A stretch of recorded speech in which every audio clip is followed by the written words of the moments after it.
Hey there.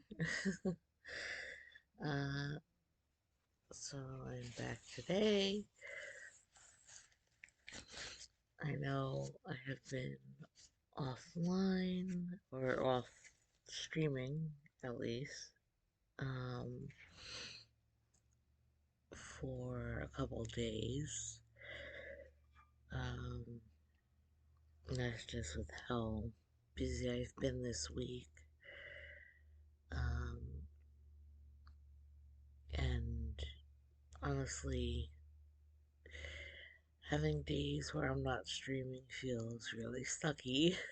So, I'm glad to be able to fit in a little bit more today, um, rather than go just the entire week without streaming because I probably will not have time to do anything tomorrow either. And I'm not sure about Sunday, but um, yeah, at least I wanted to try and get some more streaming done today. And we're just going to do some more of the visual novel.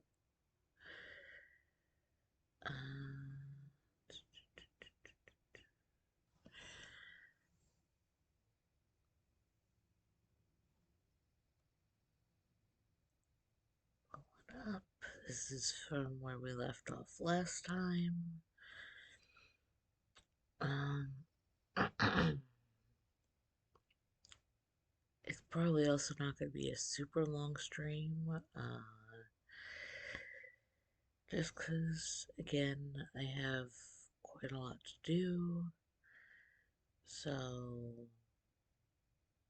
um,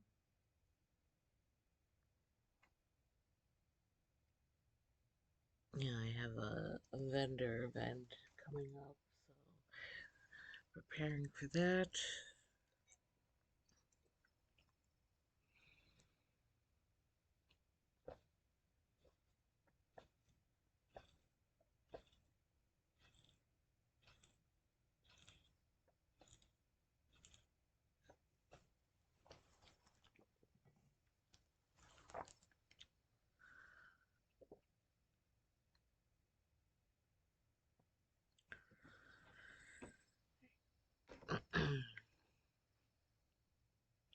I am also extremely tired. um, and obviously need to get a lot of stuff done. So this has been a very busy week and will still be a very busy weekend. Um, hopefully after Sunday I can get back into the more regular streaming schedule of trying to do a little bit every day, um, or most days. Also, little boy's with me. Yeah, the little boy's with me. He was kind of knocked out for a bit, but he woke up.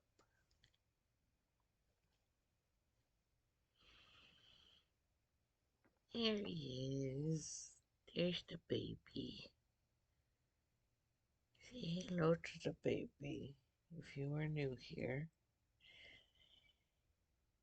he's just a sweet little man. Sometimes he's a real butt, but he's a cutie pie. Okay. It has been snowing quite a bit, so that's also why um, things have been busy because needing to go out and shovel a lot. We were lucky for a little while, and then it just kept coming.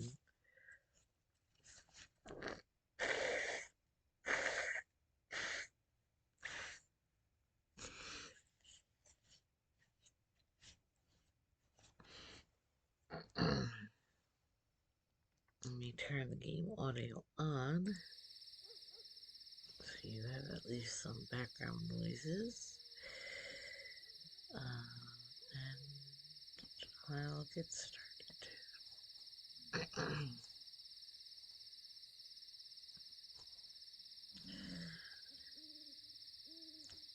She reaches a hand towards me, offering me a lifeline as we keep moving. There are plenty of caves, crevices, and trees that would be good to sleep in. It's always important to find shelter out here. Although you made it to me all on your own, I'm sure you already knew that. I feel lighter at the sound of her giggle.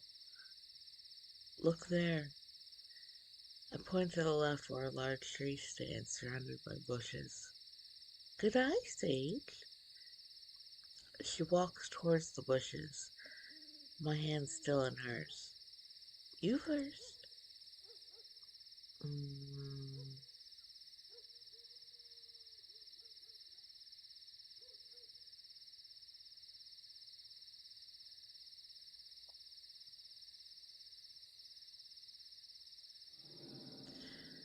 thank you.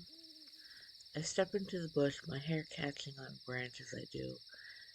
I entangle myself inside as I make it to the trunk of the tree.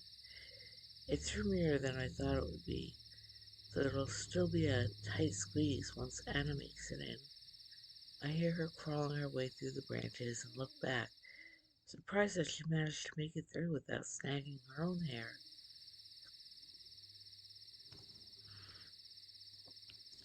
This will do well. Good job, Sage. Thank you. She settles against the trunk of the tree, and I follow suit. I look forward to another day of travel tomorrow. I don't, but I keep that to myself. Yeah. She lets out a content sigh as she adjusts herself to be more comfortable. Well, good night, Sage. Good night.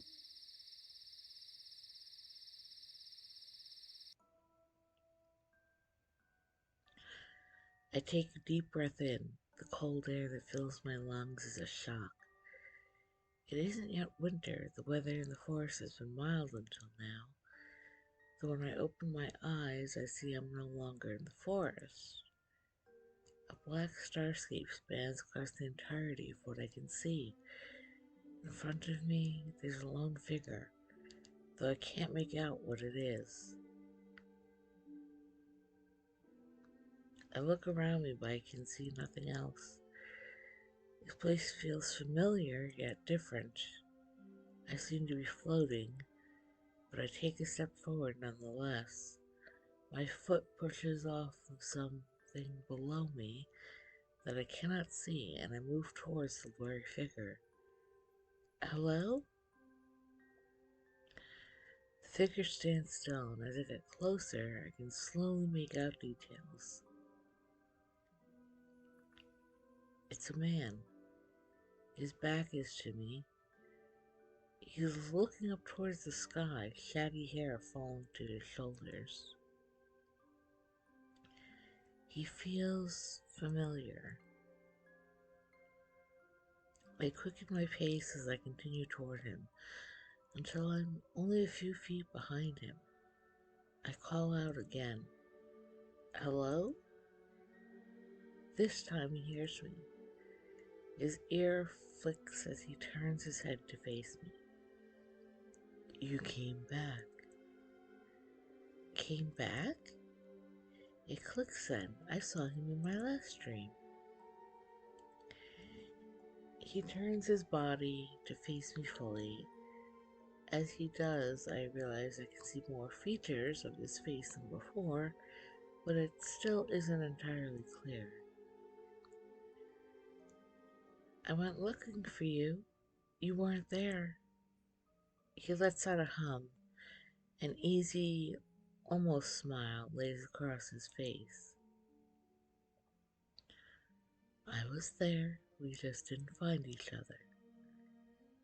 How did you get away from the monster?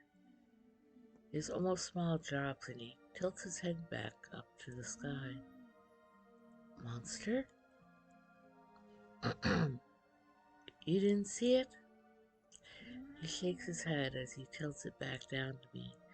His hair waves across his face as he moves. I didn't see anything. The almost smile returns. I frown back at it. My eyes wander around our surroundings. Nothing above, nothing below, nothing around. It's lonely. Even with somebody standing in front of me, it's lonely. A chill runs down my spine. I hug my arms to my chest. Something about this place feels odd, but familiar. It's dark, cold, empty, yet some part of me feels comforted. I look again to the man who stands in front of me, and I realize that this is all a dream. This can't be anything but a dream. It's all in my head. Of course you didn't see the monster. You weren't there. You couldn't have been there. This is just some weird dream. I was stupid to think you would. I'm stopped by a small laugh. If this is a dream, then I've been dreaming for far too long. I scowl at the man, as if he was the one that slighted me. But he can't be. This is my dream. I'm in control. I look down and pinch my arm. It's cold to the touch. What are you doing? Trying to wake up? Why? Because this is weird? He laughs again, quiet. Does telling yourself this is all in your mind make you feel better? Or worse? I pause at the question. What do you mean? We stare at each other for a moment, his eyes still a blur to me. I wait for an answer. Neither of us move. He says nothing, only smiles his almost smile. My arms fall to my sides as I give in. I can't understand you if you're going to speak in riddles. But this is your dream, isn't it? I sigh and frown as I realize my breath is visible.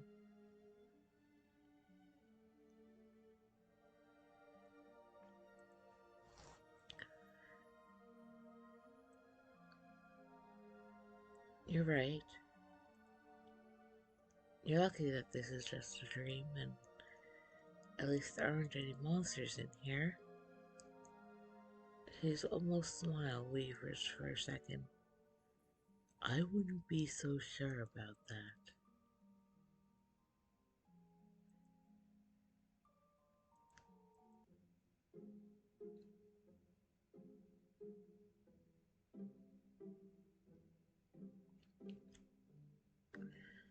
I shift bleary-eyed as I wake from a deep sleep.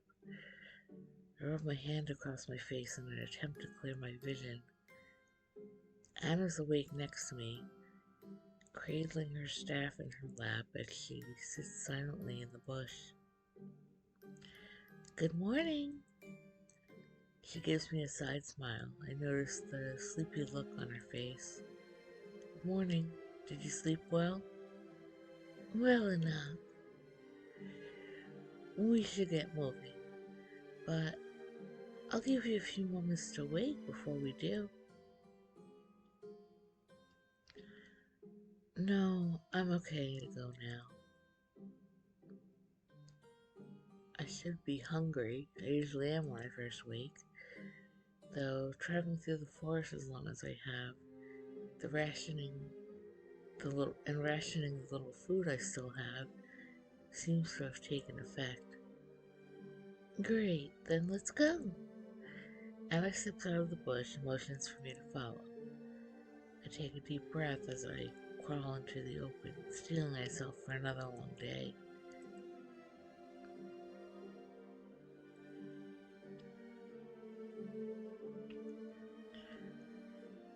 Look, Sage, what do you see? Anna kneels behind the bush and points forward, then turns to me with an expectant look on her face. I kneel next to her, peek over the bush. I see my hands clamped together as I examine the area of the forest, but it looks nearly the same as the rest. Twigs, leaves, dirt. Anything else? Her voice is patient and kind. I see, oh, mice land on an indent in the ground. A footprint. Good. What kind of footprint is it? Thorned? Hmm. She hums an affirmation, then stands and walks bravely towards the print. Are they from the one we're looking for? She motions for me to follow. I don't think so. She beams and nods heartily, her eyes shining. Good job, Sage. These prints are much too small. Let's continue this way. I've often seen the monster in the more northern areas of the forest. She turns to the left and confidently walks forward, and I stumble after her. My legs ache, my feet throb. I can't bring myself to tell her. Anna is unwavering and confident in her steps, in her everything, until she stops. Sage, wait! Her hand flies out in front of me and stops me in my tracks. I want to ask why, but her face tells me to stay silent. Then I hear it. A twig snaps somewhere to the right of us. We aren't alone. A stench unlike anything I've smelled before fills the air. My chest tightens. It's okay, Sage. Don't worry. Her voice is calm, soothing. Another twig snaps, and Anna slowly pulls her staff in front of us. It begins to glow faintly. We should. Her hush is sharp. I curl into myself, searching the foliage around us for something, anything. It'll be okay, Sage. Just stay calm. I'll handle everything. She peers over and gives me a calming smile. I feel my body relax as her staff begins to glow more. Then a thorn jumps from the trees towards me. As just as quickly Anna waves her staff and the monster crumbles. It flails onto the ground, hands clutching its head with a scream. Anna? Shush, Sage. Her eyes stay locked on the monster as it screams louder, sounding more and more human.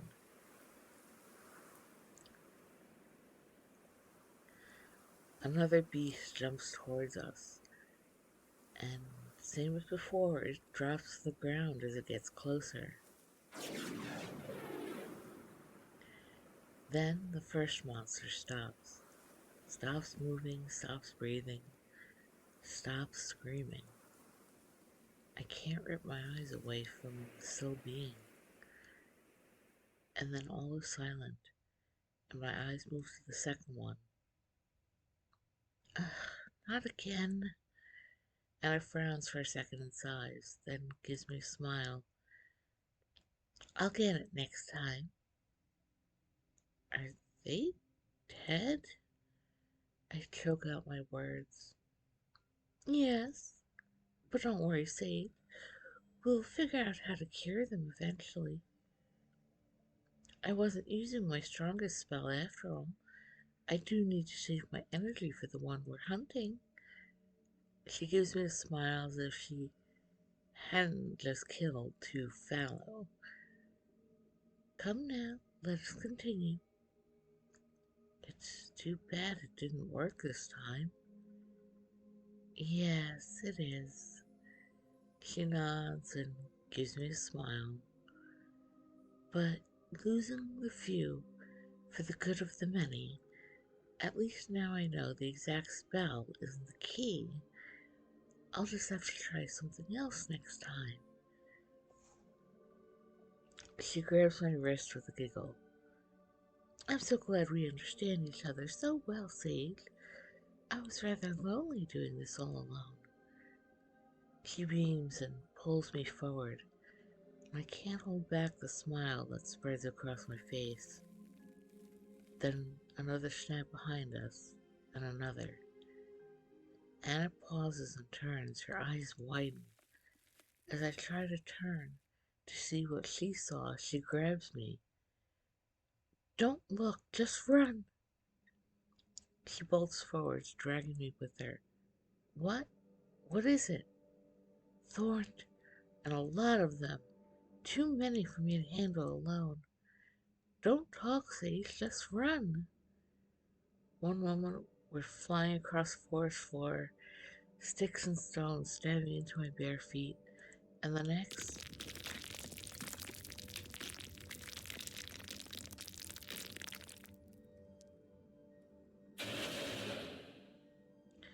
we're crashing into a rocky floor. My head spins. It takes a moment to clear my eyes. Then I look up and realize we had fallen. Through the crevice in the ceiling, I could see horns and ears, heads of the monsters that had been chasing us. Anna? I quickly jump up to search around for the priestess. Anna! My head fogs as I turn, and I need to take a moment to steady myself. A quiet groan comes from my left, and I turn again. Anna's small figure lays on the rocky ground, and I rush over to her. Her hat is lost somewhere in the dark cave. Anna, are you okay? I place a hand on her gently, waiting for her to reply. Her eyes flutter open and she stares blankly into nothing. Then her eyes snap to me and she tries to sit up. Wait, I think you hit your head. I put pressure on her shoulders to keep her still, but she sits up anyway. We have to go. What? Her eyes stare at the spot above me and I turn. There's a shadow filling the cave, blocking out the little bit of light that we had. And through the hole in the ceiling, I see a monster. An absolutely huge monster. We have to leave now, Sage. She clutches me, using my body to pull herself up. I nod slowly, pulling her to her feet gently. As we stand, I hear the monster begin to claw, dig, and tear apart the opening, trying to get to us. Mm.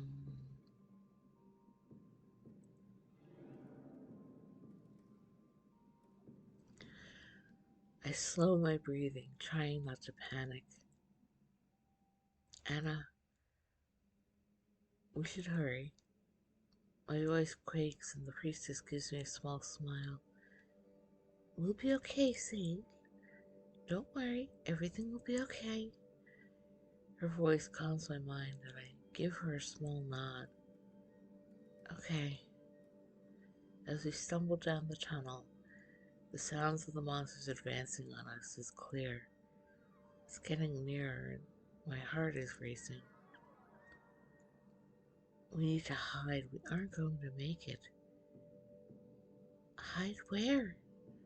I look around the tunnel frantically. My eyes catch a small alcove in the wall. It's hidden behind a few rocks, but it seems large enough to fit us both, even if it will be a tight fit. Here, I shuffle us over the wall, stopping to help Anna kneel. You go in first. She kneels on the ground and crawls into the hole. Smaller than I thought it was, barely going to fit. Once she's settled, I carefully slide in next to her. There's a few small rocks outside of the hole, almost enough to cover us. My arm is nearly sticking outside. I push inwards more. Ouch! I'm sorry. I reach out and drag a few more rocks closer to the entrance in an attempt to hide us as much as possible. We're almost entirely sealed in. Are you comfortable? As much as I can be. She sighs, and I feel her head on my shoulder. There's a scuffling sound outside, and we both tense up. I hold my breath, squeezing my eyes shut, and then it passes. I let out a soft sigh and press my head against the wall. We should stay here. I need to sleep some of this pain off. Yeah, my voice is soft. I focus on my breathing to calm myself down.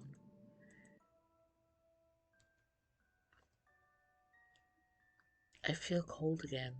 It's familiar. My eyes opened, and as I expected, I'm surrounded by the starscape once again. I'm here. Looking around, I'm alone this time. I wonder if he's here too. I take a step forward and shiver as the bottoms of my feet press against the cold floor. There's nothing around. I spin in a circle, hoping to catch sight of something, anything, but still there's nothing. I sigh, and a puff of smoke drifts past my vision. Bumps form across my skin as I shiver again. It's cold. I decide to move, to walk anywhere, get warm. My hands run up and then down my arms, hoping the motion will keep my blood flowing. As I walk, the stars stay in the same place. They don't get any closer or further away. It's strange, as if I'm not going anywhere. Then out of the corner of my eye, I see something. I turn to face it and squint, but I can't make it out. Oh, what do you have to lose? I start toward the object, feeling comforted by having a goal in mind. As I get closer, I hear a faint something, a trickling sound. I keep my pace, hoping that before long I'll be able to figure out what the object is. The trickling sound gets louder, and even though I know it's still barely a whisper, I feel like it's screaming against the silent, cold starscape. A tree with what seems to be a stream next to it. That's odd. Is it? I jump at the voice, already used to the silence. Oh, you're here. Oh, is that not any way to greet someone? He has a playful smile painted across his face. Sorry. He chuckles and steps ahead of me. Come, let's sit. I nod, though his back is to me, and follow his lead. He walks towards the tree and then sits beside a rock, his toes in the stream.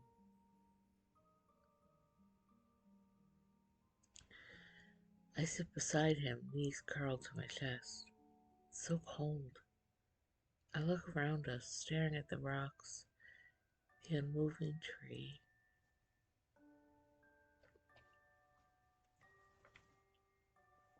It's eerie. The leaves are still as can be.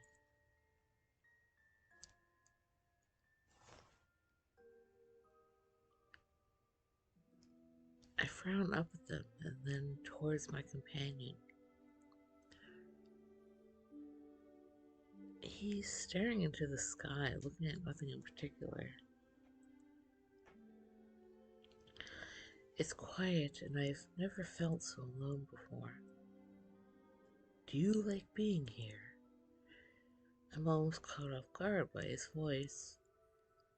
I shuffle in place, moving my legs to sit more comfortably. It's lonely. Yes, it is. He nods solemnly, a frown on his face. We sit in silence, the only sound being the trickling of the river. Though it seems more like a creek now that I'm near.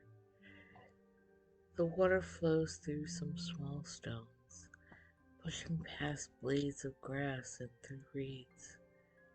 It seems oddly familiar. Oh, this creek, just like the one that ran through my village. I smiled to myself. It's nice dreaming of home. Home. His voice is quiet. I can almost hear a hint of a smile in it. You should tell me about your home.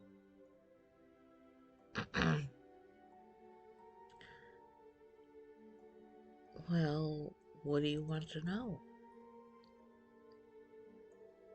Anything, everything, whatever you would like to tell.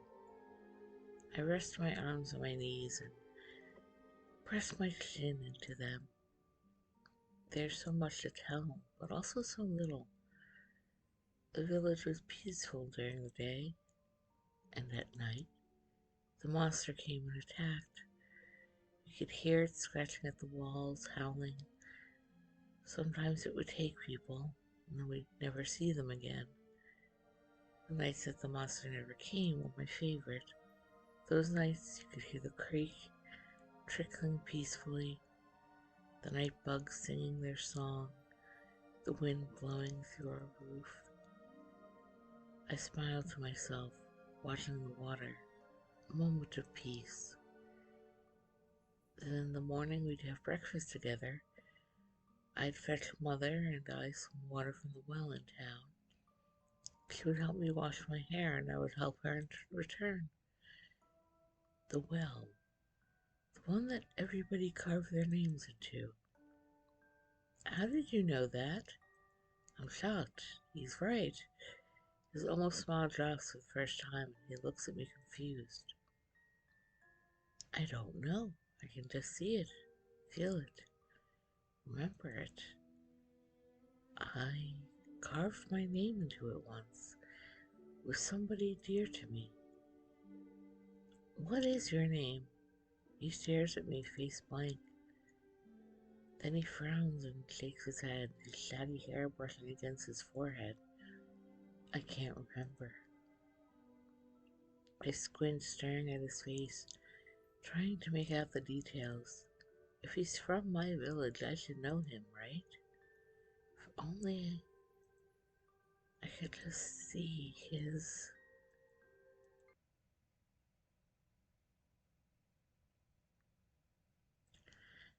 Anna's breathing is pained, even though we've taken frequent breaks. Should we stop again? No. She leans against my side, taking steps further, to who knows where. The cave never seems to end. My body is cold in the damp air, my feet sore against the rocks. Anna falters for a moment, takes a deep breath, and continues. Do you know where this leads? No. I bite my lip, unsure about what I should say to her. We'll be okay. We just have to keep going. I nod, breathing in and letting the musty air fill my lungs. We turn a corner and the cave seems to get wider. As we walk, we have more and more room. Eventually, we're standing in a cavern, or a pit. The ceiling is open, letting what little light is left into the underground area, filled with what seems to be ruined houses. Ruins. Her voice is quiet and thoughtful. They must have been living underground. It looks like the ceiling caved in on them. Do you think anybody's living here? No, most likely not. She's giving me a small smile. Come, let's see if we can find a church. I nod and help her forward into the rooms. Does it need to be a church? Oh, yes, Sage. Even in ruins, the building will keep us safe. We wandered through the wreckage, stepping over and around large rocks and foliage. The air smells like mildew, rotting, and kind of sweet, like the monsters. I gulp, my eyes darting. We're alone, Sage. Calm down. And a gentle voice, grasp on my shoulders, sent a wave of peace through me. Right. We turn a corner and Anna perks up, a smile spreading across her face. There it is. I follow her gaze and relief floods through me.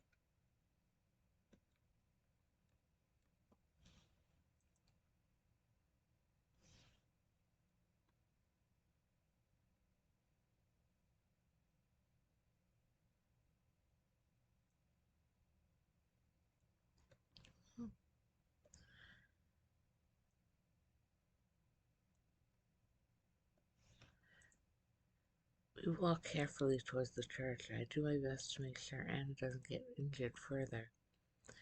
My heart races as we walk toward the building, moving slower than I would have liked.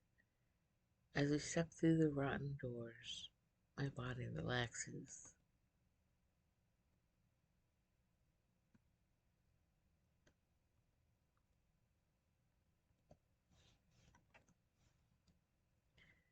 I linger in the doorway, not sure if it's right for me to intrude. I feel instantly tired, weary, sore. Anna moves away from me and slowly steps into the holy building. She turns to me, her face peaceful. Aren't you coming in? Oh,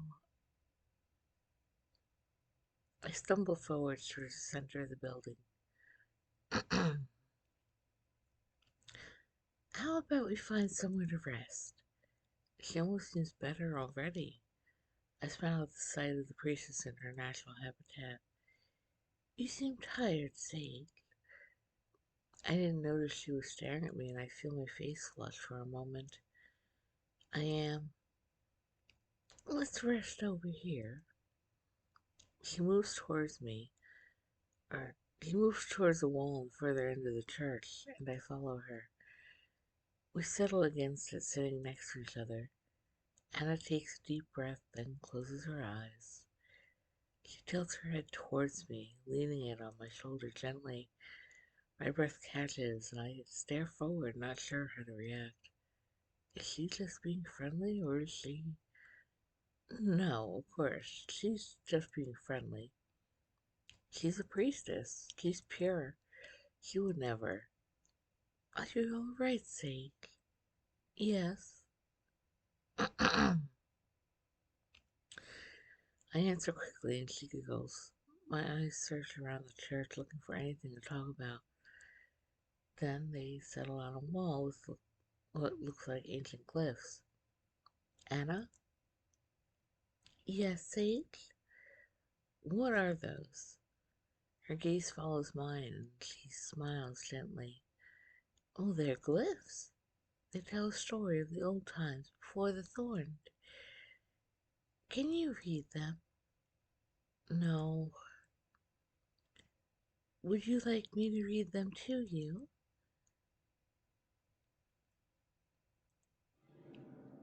Yes, I'd like to know what they say. Anna smiles and perks up. She stares at the wall in silence for a moment before her voice fills the empty church. They're telling the story of how the thorn came to be, the sins of our ancestors that plagued us with this dreadful affliction. Her voice is hard, angry. Then she sighs. In the old times, there were many battles for territory, for glory. Too many young fallow were killed, families torn apart by the loss of loved ones.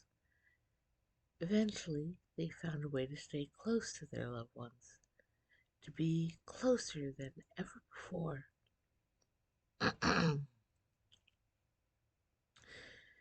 It started in one village and quickly spread to the next and the next. The practice was believed to give families strength and wisdom of the dead. What was it? I felt nervous, as if Anna was telling me a ghost story. They ate them. Her voice matter of fact, as if this was something she already knew. They ate them? I stiffened, staring at the glyphs on the wall. Yes, and after generations of this cannibalism, the first fallow began to twist. He itched all over, his appearance changed. He became hungry, so hungry, and he began to kill his own people for food. It didn't take long after that for the others to follow. And let's out a sigh. In my village, we tried so hard to save them.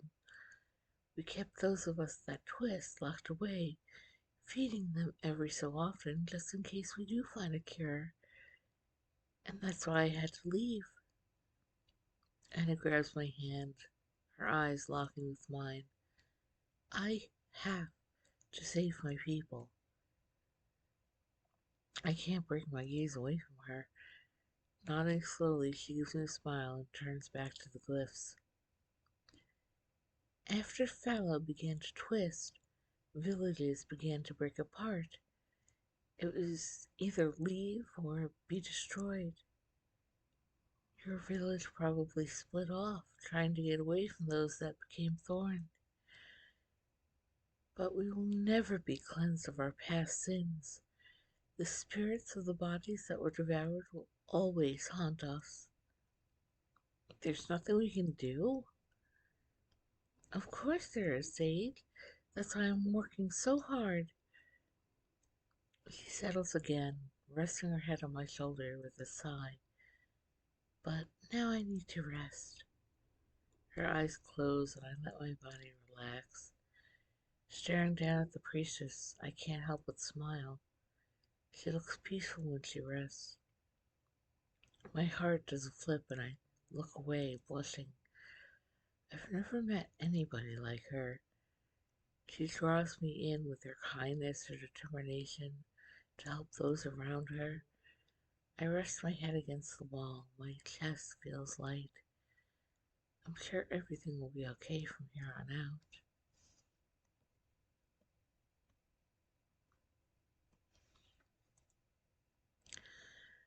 I look back down to the priestess, then gently place my hand in hers. We'll be okay.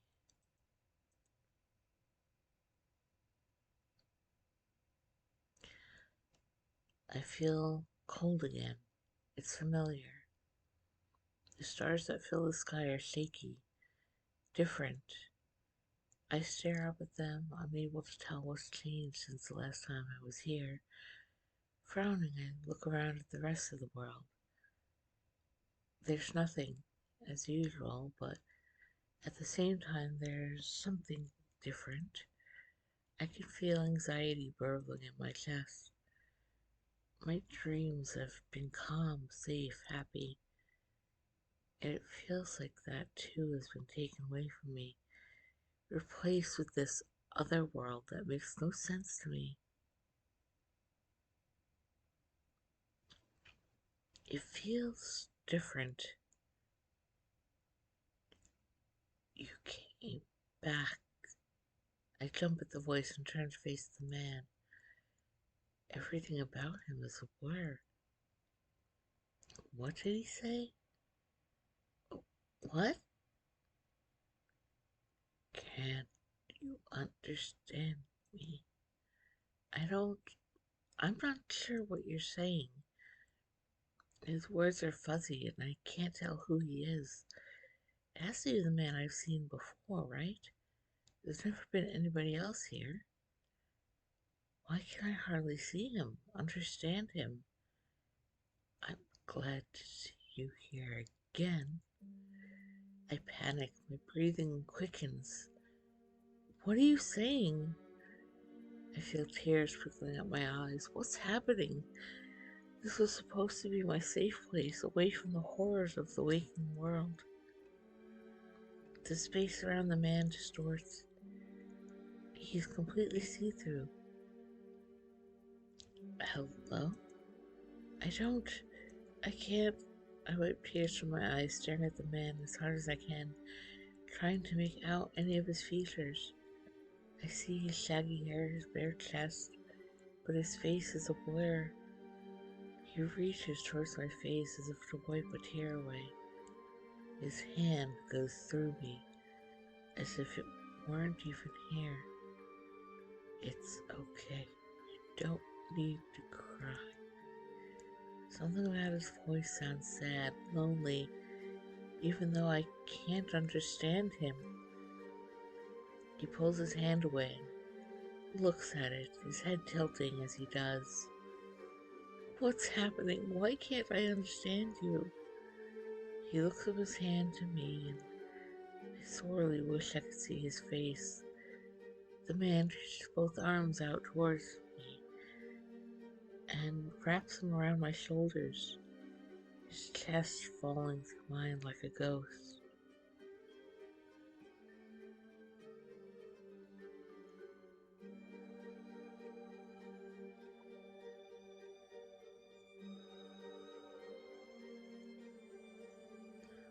Why are you disappearing?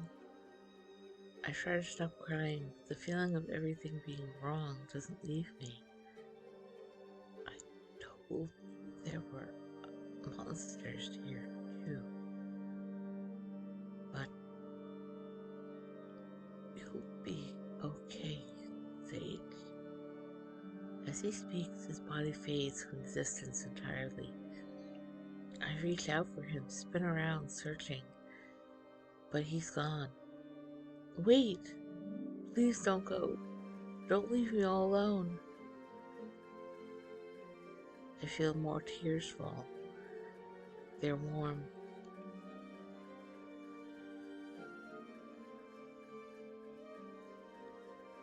Then I realize I'm not cold.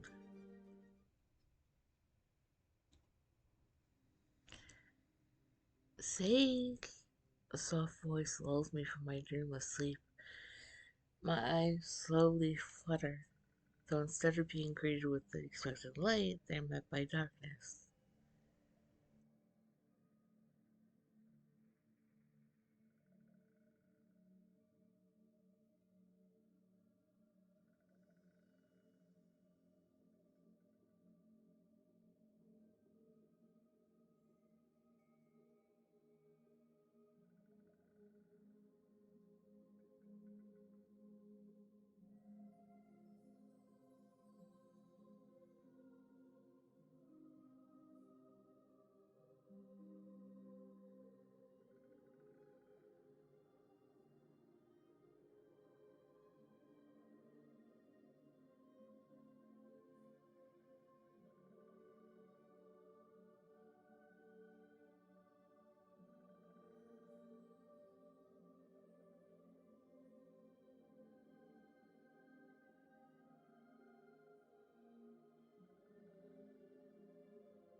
I need to take a quick snacky snack.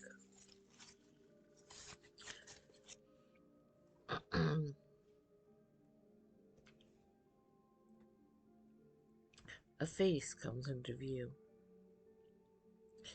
Good morning, Sage. And a sweet smile is the first thing I truly see after waking up. I can't help but smile back at her.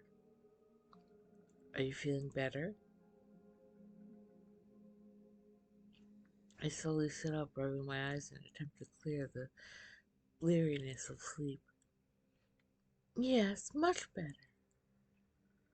This church, though destroyed, has enough energy in it to fully recover my own. She stands straight, holding her staff behind her back. I'm glad. I smile as I stand, my back and knees stiff from sleeping against the wall.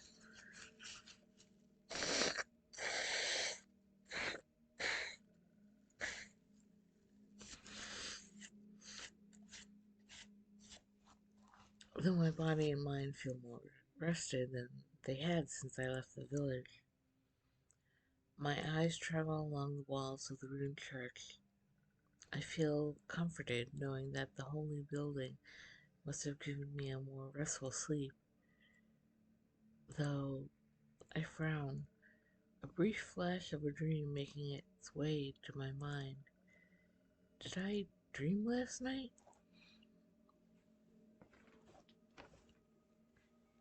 Anna walks daintily through the church, a peaceful smile on her face.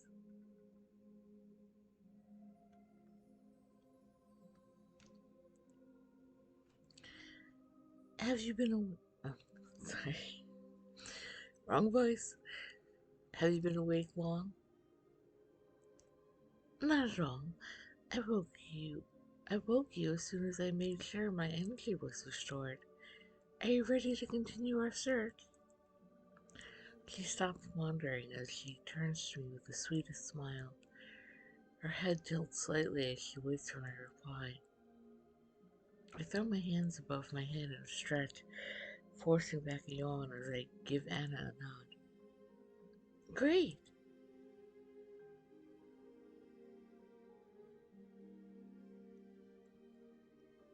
Anna turns on her heel and gracefully steps around large stones until she reaches the doorway of the church. I follow, my own feet more clumsy than hers. She lets out a small sigh, a smile still on her face as we leave the church. It reminds me of the church. It reminds me of the church back home, though mine was in one piece. I look back at the church, my eyes grazing across the shattered glass and crumbled bricks once more before turning back to Anna. Do you miss it? My church? Every day. Her answer comes quick and I frown. She must really miss it. A sad sigh escapes her lips as she walks forward. But I'll be able to go back soon. Do you miss your home? My home? She shakes her head. No, only my church. The people in my village are fools. They do not believe the throne can be saved, only destroyed. They tried to ruin everything I've been working towards, to destroy my research. Anna's voice grows angry and she takes a calming breath. I was chased out of my village. The people there would do anything to stop me, which is why I have to save everybody, to show them the truth. I stare after Anna, watching her back as she makes her way through the rooms. She's so strong. Her village cast her out and she just wants to help everybody. She turns to look at me. Are you coming? She tilts her head with a smile as beautiful as ever, and I nod. Rushing to catch up to her, I stumble over a rock and she giggles. Careful now, Sage. You wouldn't want anything to happen to you. She extends her hand to me and I grab it with a nod. Thank you, Anna. She squeezes my hand and continues forward, leading me carefully. Of course, Sage. You're precious. My heart flutters at her words. I stare down at my feet, making sure to step more cautiously than before. Wait! Her hand goes down on mine as she stops in her tracks. Did you hear that? I didn't hear. Then the soft footfalls, though neither of us are moving. Anna's voice drops to a whisper. We aren't alone. Do you think it's... Hush! The steps become louder, closer. Anna steps towards a nearby wall, pulling me with her. I suck in my breath as my back presses against the cool stone. As a shiver runs up my spine, Anna steps closer to me. Her shoulders touch and instantly I am warmed. She turns to look at me. Her faces are so close. She purses her lips in a silent hush, then turns away to try and scout the area. I squeeze her hand in an attempt to calm my nerves. Her skin is warm against my stomach, a stark contrast to the cool stone on my back. Hello? I heard somebody over there. Is anybody here?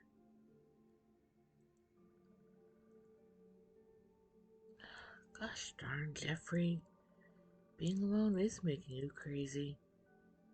Just like Ma said it would. Jeffrey? Anna pushes off the wall, stepping into the ruined street and around a corner. Anna! I follow her and I turn the corner and see a man. He's carrying a crumpled map. What? What are you doing here? Jeffrey stutters over his words, looking around nervously until his eyes land on me. He lets out a nervous squawk and jumps back. Who is this?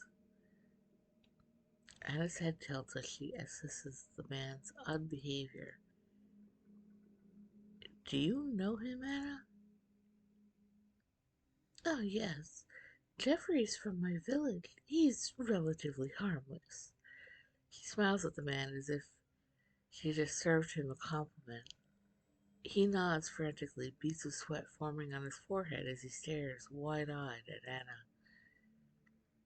This is Sage. Anna links her arm in mine and gives me a wide smile before smiling at Jeffrey. They're my new apprentice. Apprentice? He trails off, eyes darting in one direction and then another. Would you happen to know the way out of these caves, Jeffrey? Her voice is sweeter than I've heard before, like she's trying to charm him. He nods, head bobbing up and down quickly. Great! She claps her hands and smiles brightly. Could you show us the way out? It was as if she was a different person, her voice and demeanor brighter. He nods, shaggy hair bouncing off his forehead. It's this way. His voice drops as he turns, head hanging low while he leads the way down a dusty, abandoned road. We walk in silence, only the sound of our footsteps filling the musty cavern. The smell of mold is almost a relief compared to the scent of decay that awaits us. My eyes wander from building to building. I can't help but wonder who lived here and when. Anna grabs my hand and pulls me forward. I look to her, a sense of comfort filling me as I take her in. No matter where we are, her light always fills me with a sense of hope. Oh, wait!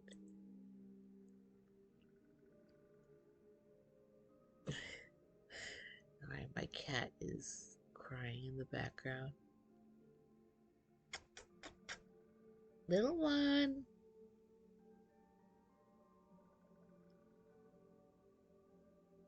He might come in soon. He just ate, so he's not hungry. I know that for a fact. There he is. I see you in the mirror. Come join me again. Come on up. Come on. Hi. Hi, Pippi. Hi, Pippi. Oh, my little one. Hello. Hi. Yes.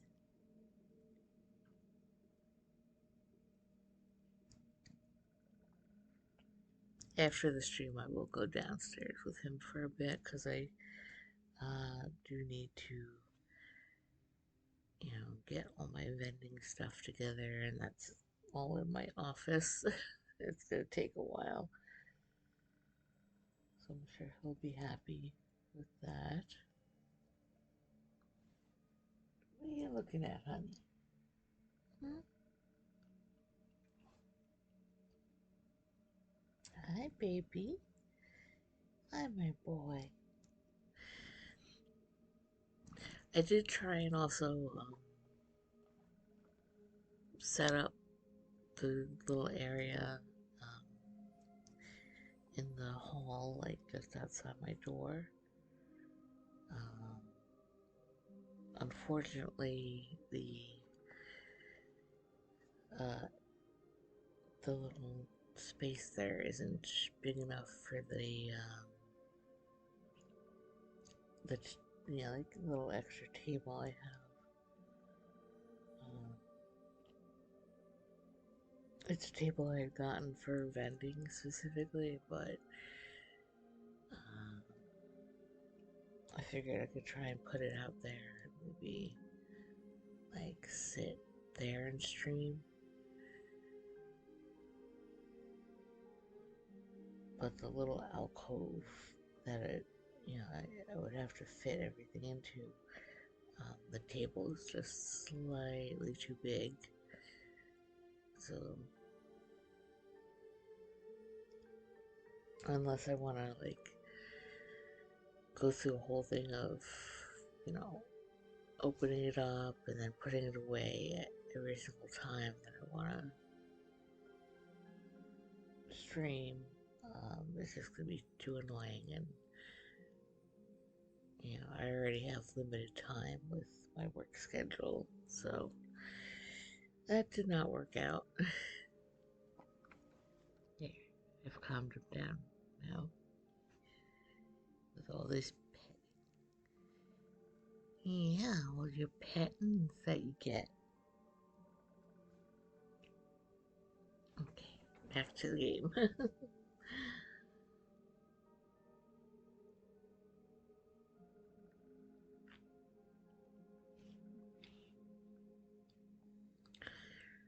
Her voice chimes out, filling the cave as she lets go of my hand. I reach for her as she moves away from me, but quickly pull my arm back.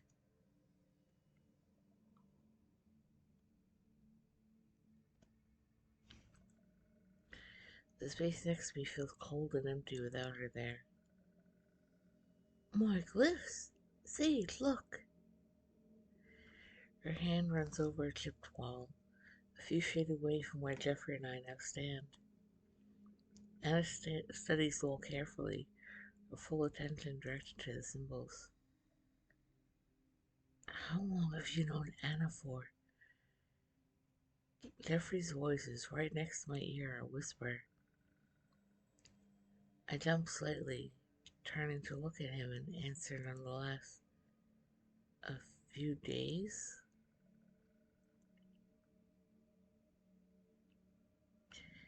He sucks his breath through his teeth as his worried eyes jump to Anna, then back to me. Be careful around her. She's extremely dangerous. Oh, that's ridiculous. Anna wouldn't hurt me. She only does what she does to save everybody. I don't bother whispering. Jeffrey sighs as he moves away from me, his head shaking slowly. I see. Jeffrey! His eyes shoot up to Anna, who's now standing just beside him. Are you okay? Her voice is caring as she places his hand gently on his head, her brows furrowed in worry. You're so warm. Her hand. She pulls her hand back, and he shakes his head. No, I'm fine. You don't seem fine. You're speaking nonsense. You're burning up and sweating. Have you eaten recently? Are you hungry? He takes half a step back from her, eyes narrowing. I'm fine. I reach out to him and gently touch his elbow. Anna's just trying to help. I give him a small smile, though he turns to give me a glare. When Anna helps, people die. People are killed. Jeffrey, you don't know what you're talking about. Anna steps in front of me, blocking my view. He's beginning to twist, Sage. Her voice is low, concerned. Can you help him? Of course. She gives me a smile before turning back to Jeffrey. Jeffrey, I need you to sit down so I can cure you, okay? You're going to be okay. I don't need to be cured. Please, Jeffrey, it'll be so much easier if you don't struggle. She gives him a reassuring nod, but his glare doesn't listen. Jeffrey, Jeffrey! The scrawny man breaks into a run, glancing toward me one last time as he scurries away from us. Anna mutters something in a language I don't understand. Her staff begins to glow. A light follows after Jeffrey, catching up to him quickly before finally engulfing the cave, filling my vision with white for a moment. Anna? I reach out blindly. Her hand fills mine quickly.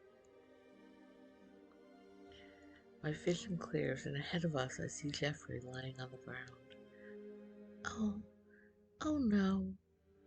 Anna pulls me forward, blocking my view of Jeffrey. Anna? If only he didn't struggle so much.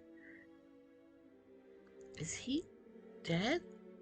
Anna stays silent for a moment, her head slowly nodding. I thought I could save him. She sighs deeply, grabbing my hand, squeezing as sorrow dances across her face. I squeeze back, offering her reassurance. If he didn't struggle, he would have.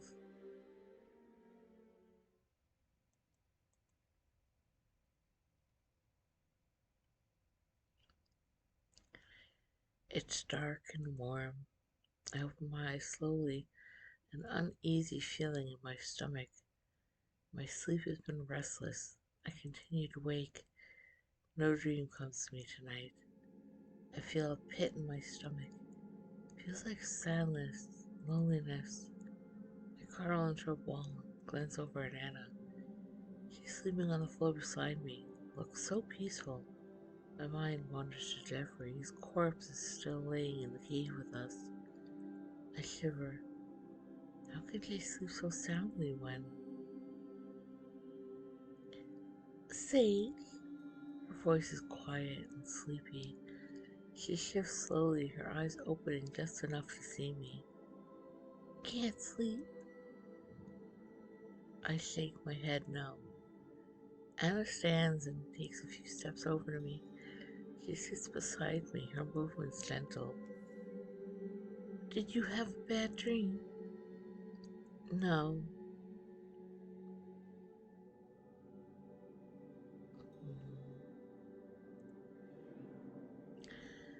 I didn't have a dream at all. Have you been having dreams? She leans her head towards me and I feel her hair folded on my shoulder. Yes, every night since we met. But not tonight. What have they been about?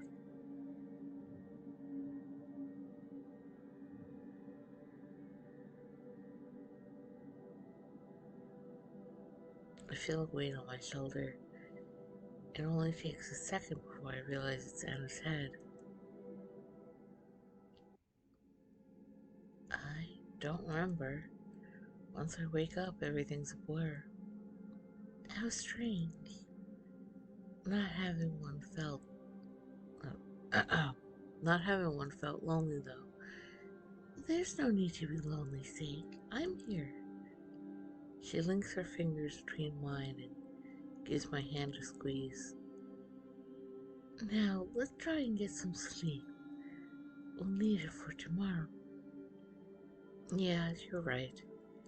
She pulls me down to the ground, still pressed against me as we lay in silence.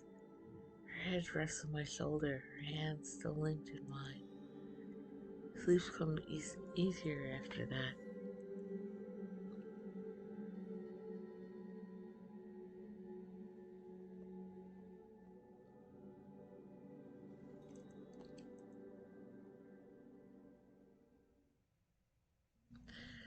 Look, Sage, we're getting near the exit. Anna's voice is light as she steps forward, turning a corner in the tunnel we've been walking down for some time. She disappears behind the rocky wall. Anxiety begins to fill my chest as soon as she's out of sight. I rush to catch up to her, half running around the corner. Are you all right, Sake? She tilts her head and I give her a small relief smile. Yes. She reaches out, gripping my hand in hers as she continues forward. My heart flutters at the touch, and I quicken my pace to match hers. You walk ahead, the sound of our footsteps filling the silence. Another corner, and then another. The air's becoming lighter the further we walk.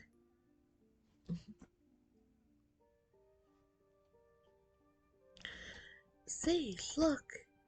Her unexpected outburst makes me jump. Her hand squeezes mine for a moment, as if to apologize for startling me. More glyphs! My eyes wander to the wall she's pointing to. Strange symbols embedded in the wall are dimly lit by a crack in the ceiling above them. What do they say? Anna's mouth opens and closes. They tell a story of a doctor. There was a hospital of sorts built here. Many were becoming sick with some sort of plague. The doctor became overwhelmed with the amount of sick. They wanted to find a cure so badly. There were children becoming sick, family members and friends. The doctor felt helpless. She wets her lips, continuing to read the wall. The doctor began to experiment on the patients, trying to find a cure in the quickest way they could. They didn't want anybody else to die, though sometimes the experiments would kill the patient. But every death brought the doctor closer to discovering a cure. Her eyes looked to my face, then back to the writing. The other doctors found out about the experiments, and they told the rest of the town. Everybody was angry at the doctor for doing tests on the patients. The doctor tried to argue their case. She clears her throat and continues. The town wouldn't hear the doctor's side. They kicked the doctor out, labeling them as dangerous. A murderer. She stops talking, her eyes moving to my face. Is there more? She shakes her head. No, that's where the story ends. Who do you think was right?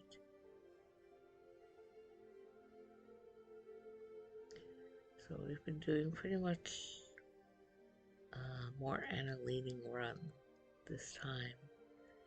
So we're gonna go with that still. I think the doctor was right. They're trying to save their people. If there was a plague, a cure would have to be found quickly. Yes! Anna jumps with joy, her smile so big she's nearly glowing. Yes, I agree. Exactly. I heard this story many times before. Nobody ever agrees with the doctor, except for me. And me. I give her a small smile and she returns it tenfold. I knew you were special the moment I saw you, Sade. I feel my cheeks flush, my eyes break from hers and move to the ground. Thank you. I feel something warm and look up to realize her hand is placed gingerly on my cheek. She stares into my eyes for a moment. Then she moves her hand away. We should keep moving. We're getting close. I can feel the power of the monster from here. Can't be much further. Right. She turns, continuing forward through the seemingly never-ending tunnels. Then, when we turn the next corner, my vision is filled with bright light. I move my arm up, blocking the sun from my vision as we exit the caves. Your eyes will adjust. We just have to keep moving. I nod and slowly follow behind the shorter follow. Wait, but you just... I move my arm back down, blinking back the light before noticing why Anna stopped. Footprints. Huge footprints. We're close to its den. These are fresh. I can feel the dark magic wafting off the footprints alone.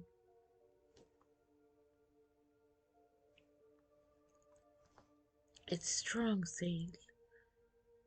I gulp, resisting the urge to hide behind Anna. It's okay. I'll be able to take care of it. You're trying to cure it, right? Yes, Sage, of course.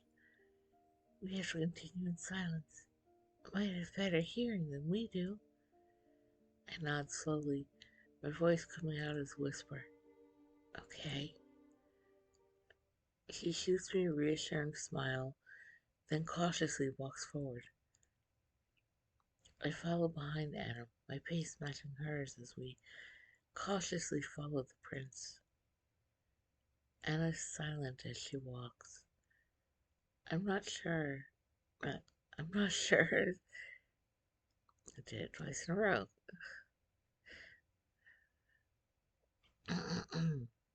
I'm not as skilled at walking silently through the crooked woods. Each step seems to make more noise than the last. She doesn't say anything, though. She hardly seems to notice. Anna comes to an abrupt stop, but when she doesn't say anything, my eyes look up. Before I even see them, the sudden stench in the air tells me what's ahead. A group of scraggly monsters stand in the middle of the trees ahead of us, but they haven't seen us yet.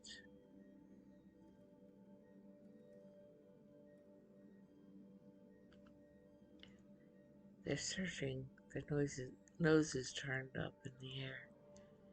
I can hear their breathing from where we're standing. Sage, we have to proceed carefully.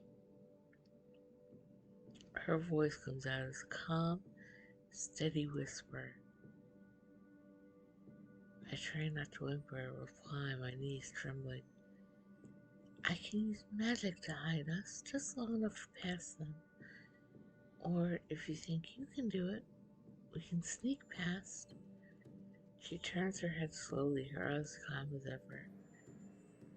I look up at the beast that used to be just like me, the beast that I could have become one of. Hmm.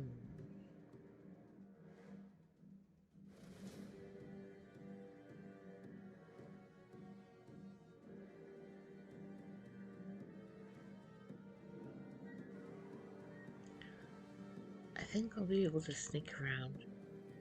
As long as you're sure, Sage. We'll have to be very cautious. There's too many for me to try and cure all at once. My eyes flashed to the still circling beast. I can do it. Great. She reaches toward me, taking my hand in hers. You need to watch where you place your feet as you walk. She looks down to where we're standing.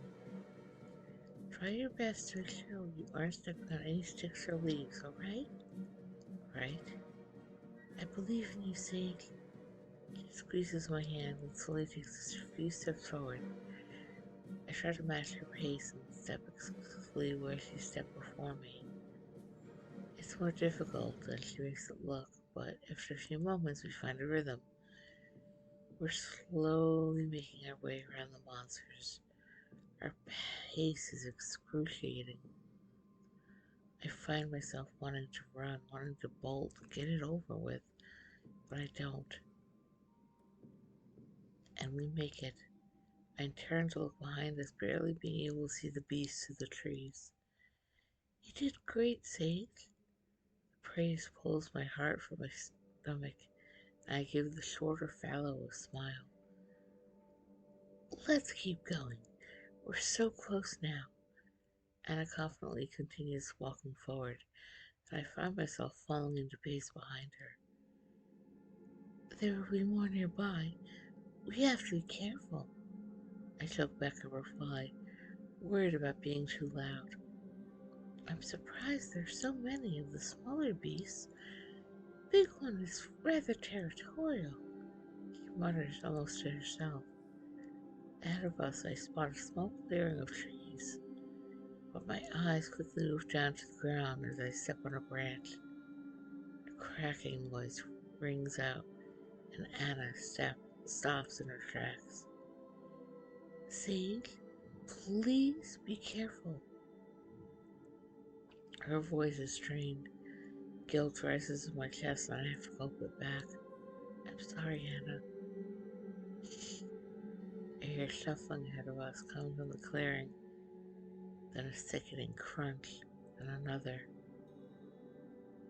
More beasts. She crouches slightly, stepping towards the bushes that lie ahead. I follow suit, being extra careful to stay silent. Looking over the bushes, we see a monster crouching in the clearing. Can't tell what it's doing until it raises its head to let out a cry. It's eating. I feel bile rise up in my stomach. It's eating a person. My eyes travel to the body. I start shaking at the gruesome sight. The person is still alive. They raise their arm meekly as the beast leans down to take another bite. I turn away from the sight, my eyes landing on Anna for comfort. Her expression is a complex mix of fascination and fury. Anna, I whimper, my stomach doing flips as the crunching and snapping continues.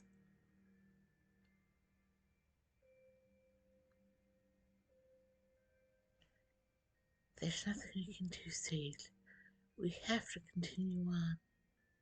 I can use our magic to mask us this time, or we can try and sneak around again. It'll be easier this time since it's already distracted.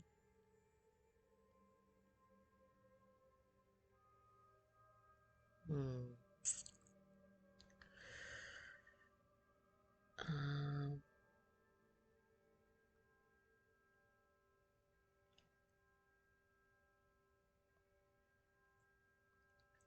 Try this one. The beast digs its face into the body, latching on with sharp teeth and shaking its head, throwing the body around like a toy. I gulp. Let's use magic. My limbs are cold, my stomach in pain as my mind races. I couldn't sneak right now. We'd be caught for sure. Okay, give me your hand, Sage. Just like last time, you have nothing to worry about. She grabs my clammy hand in hers. Her staff begins to glow, and within moments she's standing. Let's go. She gives me a reassuring smile as I stumble, My legs weak. We have to hurry, Sage. This isn't an easy spell. Okay. I take a deep breath, the smell of death invading my senses, and then I breathe out.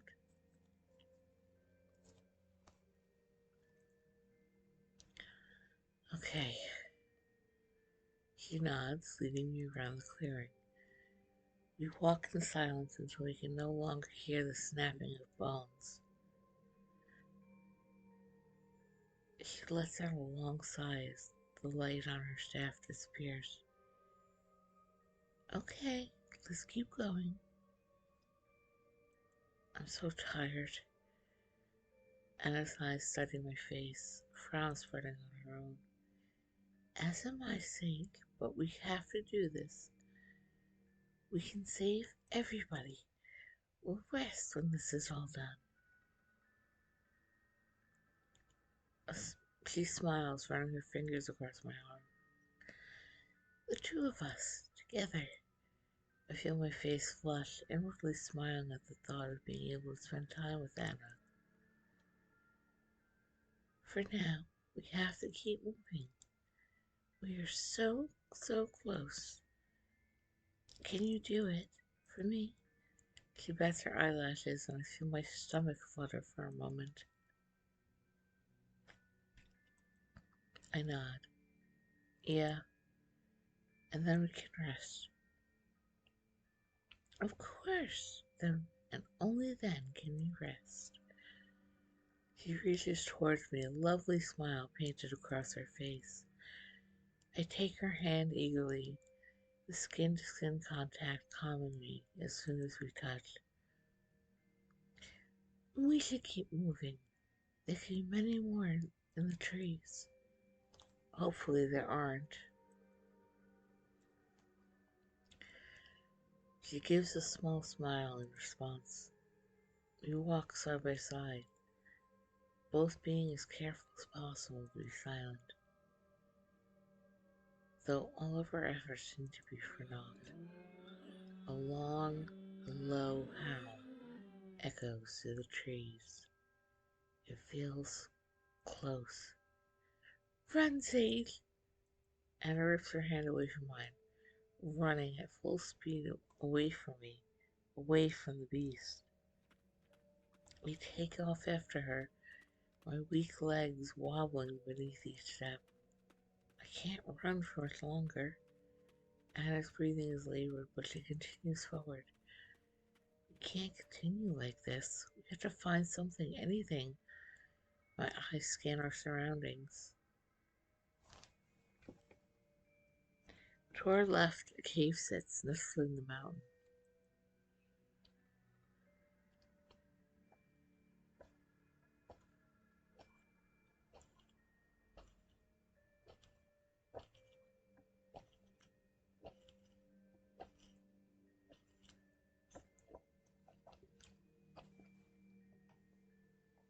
Rocks surround the entrance, leaving it slightly hidden.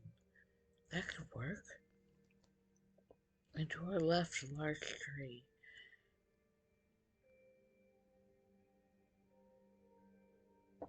We could climb it, try to hide.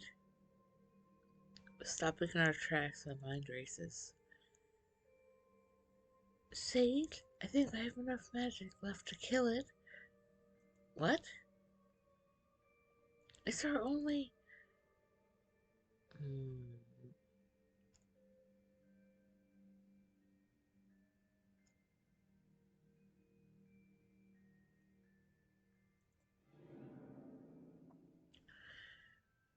We can't just kill things. I grab her hand, taking a sharp left toward the cave. Sage? She stumbles behind me as I run, determination and adrenaline powering me forward. We dive into the entrance of the cave, breathing heavily as we continue forward. Hopefully it won't find us here. I pant out, slowing to a stop and listening for the beast. Anna falls silent, her eyes on me as she catches her breath. Thank you, Sage. I didn't even notice the cave here. and judging by the energy, we made it. A tired smile cracks across her face. Made it? Words take a moment to make sense in my head. We made it to the monster's den. The smell of mold and stale water hits my nose as I take in our surroundings. Anna moves to continue forward. This is it. My heart beats faster and faster. Still, as I follow behind her, with the knowledge that the beast will be at the end, the winding path is almost torturous to walk through. My only solace is knowing that Anna is here with me.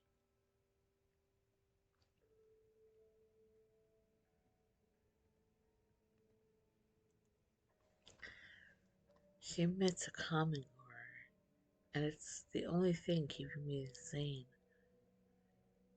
We're so close now, Sage, and it's all thanks to you. I give her a smile, and the praise making my heart feel lighter. We got here. We got here together. Yes, of course. She takes a few steps forward, moving away from me to examine what lies ahead. I don't think this tunnel goes on for much longer. There's a breeze coming through the other side. She peeks around the corner in front of us, and as I move to walk toward her, I hear a noise behind us. Sage! Something grabs me from behind, pulling me to the ground. I land with a hard thud, knocks the wind out of me. Before I can check to see what it is, it grabs my hair and pulls, dragging me furiously out of the tunnel, back into the open. Anna! She runs towards us, keeping up with the beast. My back aches. The hard stone scratches against me. Sage! Don't lay your dirty hands on them. I grab my hair, trying to untangle it from the beast's grasp.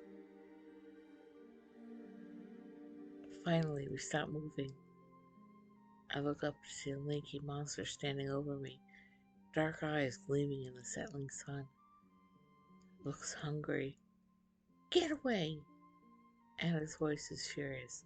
Sage! She shouts at it. I fight harder against the beast, but I'm not strong enough. It pulls my head up and then slams me to the ground. The world around me spins. I feel my stomach turn. All I can hear is ringing and Anna's screeching. She sounds crazed as she fights off a different monster. Then the world clears. Around Anna lay corpses of monsters. Then she turns to the one that's still standing over me, its face closer than it was before. Its drool drips onto my forehead and I grimace. You let Sage go! Her eyes are wide and she grits her teeth. She points her staff towards the beast threateningly, but it ignores her, staring solely at me. The wind kicks up around us, swirling through branches of trees, dragging dead leaves with it. I said, let Sage go. A bolt of light fires off from her staff, hitting its target. Blood splatters from the wound of the beast, covering me in the fluid. My stomach turns again, the gruesome sight making me feel sick. Blood is still warm as it drips down my face. Sage! Anna runs towards me, her face full of worry. I'm okay, A huge lumbering beast catches my eye behind the small priestess. Anna, look out! She turns frantically, facing the beast. Oh, another monster who wants to rip my sage from me. She holds her staff out in front of her. If you take another step towards them, I will kill you. She's steady on her feet as her staff begins to glow again. The beast stares at her with bright green eyes, but it doesn't move. Anna, just think, I'll protect you. Wind whips around us more furiously than before, and within moments a light is shooting towards the monster. My vision is taken over by the flash, and the next thing I see is Anna kneeling in front of me. Sage, are you okay? She reaches out gently, her hand caressing my cheek. I'm all right. I nuzzle into her hand. Her touch is nothing but comforting. I'm so glad. I was so scared I'd lose you. Then I'd be all alone again. She falls into me, a sweet smile on her face as she leans into my neck. I will never let anybody hurt you again, Sage. Never.